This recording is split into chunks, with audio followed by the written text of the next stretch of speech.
On this episode of Roaming with the Yazzies, we're going to talk about what mistakes I made on our 3,200-mile trip to Colorado Springs.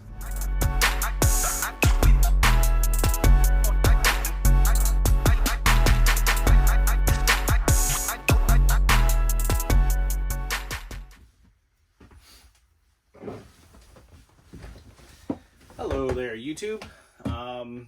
Just want to kind of provide a little bit of uh-ohs that I've done.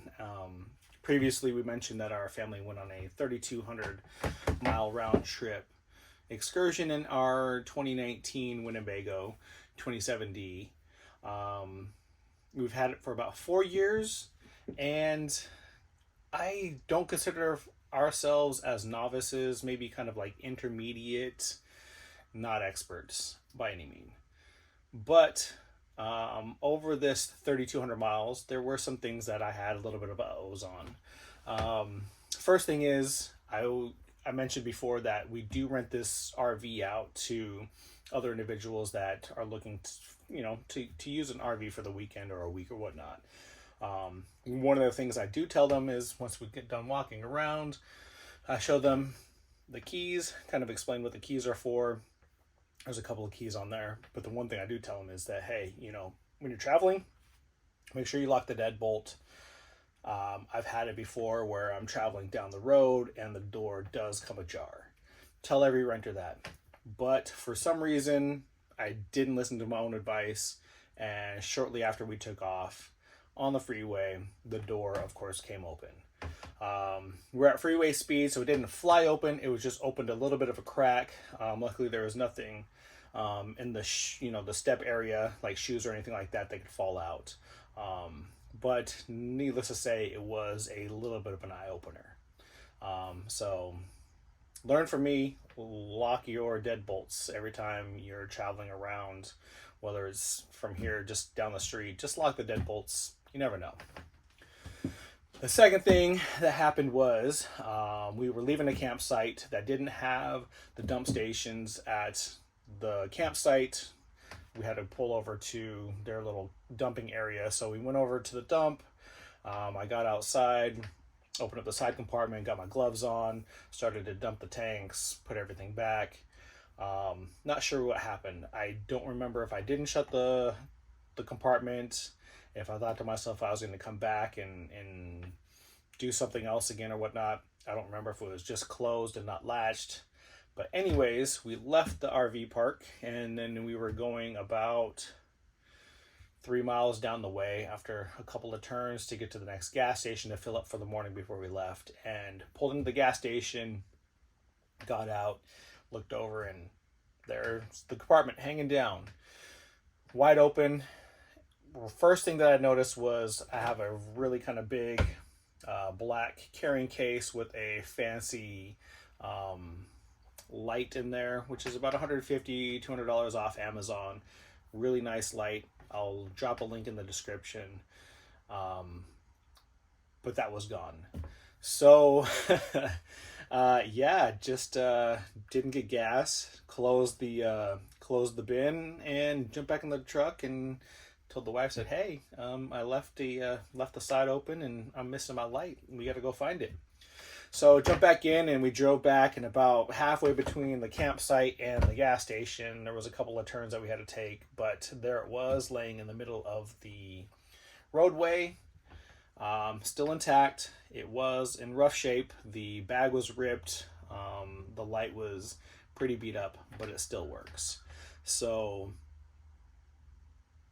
just double check your compartments, make sure they're locked, switches turned, and you won't have any issues like that. So learn from my mistakes, please. Second two mistakes involve the awning, which again, newbie mistake. I should have caught it. There's no excuse of why I didn't, but learn from me, please. First time is we had parked at a site that had a really large puddle right outside of our door, so I was using the picnic table to get in and out, so I didn't have to step into the water or over the water where it risks slipping. So when we were getting ready to leave, I went out that way, shut the door, locked it up, did my walk around the RV, did some things, folded up the hoses, disconnected power, and then jumped into the driver's seat, which is on obviously the driver's side, and said, "All right, here we go, take off." So we took off out of the parking spot, turned right, went down a couple more campsites, and then we're turning again right to go towards the highway, and somebody's waving us down, "Hey, hey, hey, hey, hey." So I stop, and she goes, "Your awning's open." I said, "Oh." So I looked through the passenger window, and sure enough, the awning is fully extended out. Yeah, so we rolled the awning in. I had originally thought there was a kill switch on the RV that wouldn't allow the engine to turn on, essentially, or something like that for the awning if the awning is extended. However, what it is that the awning will not go out if the engine is on.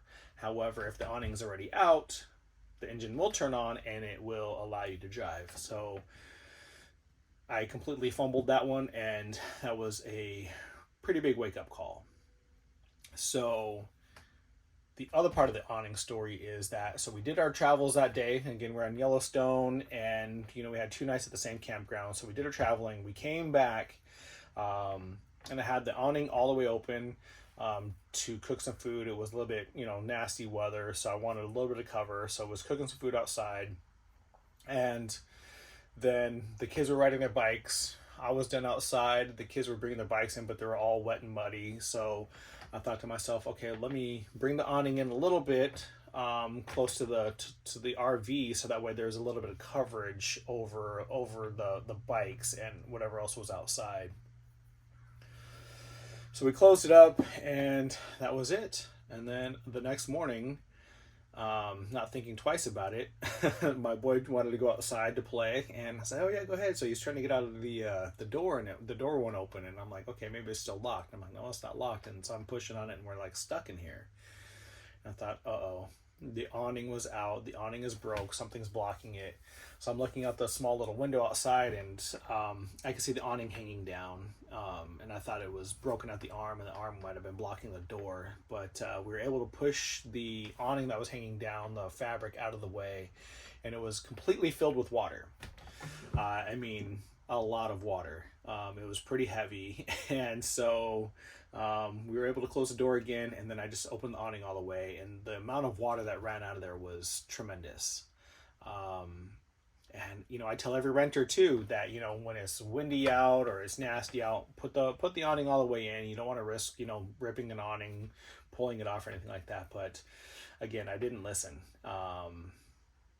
It goes back to just slowing down to speed up. Double checking everything before you're going to bed. Double checking everything before you leave. Check your awnings, check your storages, check everything, check stuff around inside, make sure everything's back where it needs to be so it doesn't move around when you're driving. These stories are funny to me because nothing badly happened to where it cost me any money or anything like that, but please let it be a learning experience for you to know not to leave the awnings out overnight. There's no reason to. Just bring it in. We could have wiped the bikes off and just put them away anyways, but I chose the short route instead of the correct route. So if you enjoyed my stories, I'm telling these stories more so because I want you to be aware of it can happen to anybody, even if you believe you're experienced or not. Just slow down, take your time, double check everything, double check it before you go to bed, double check it in the morning when you're getting ready to leave, double check it when you stop to get gas. Just walk around, take your time. Don't try to cut corners because it will cost you in the long run. So if you have any other stories of traveling around, have you left compartments over lost stuff? Have you seen people driving around with your awnings open? Leave a comment. I'm curious. I want to know, what have you seen? What have you done? Let this be kind of a learning experience for everybody. If you like the content that I've provided, please smash the like button. Any other questions or comments, leave it down below, and I'll try to get it back to you too. Thank you so much.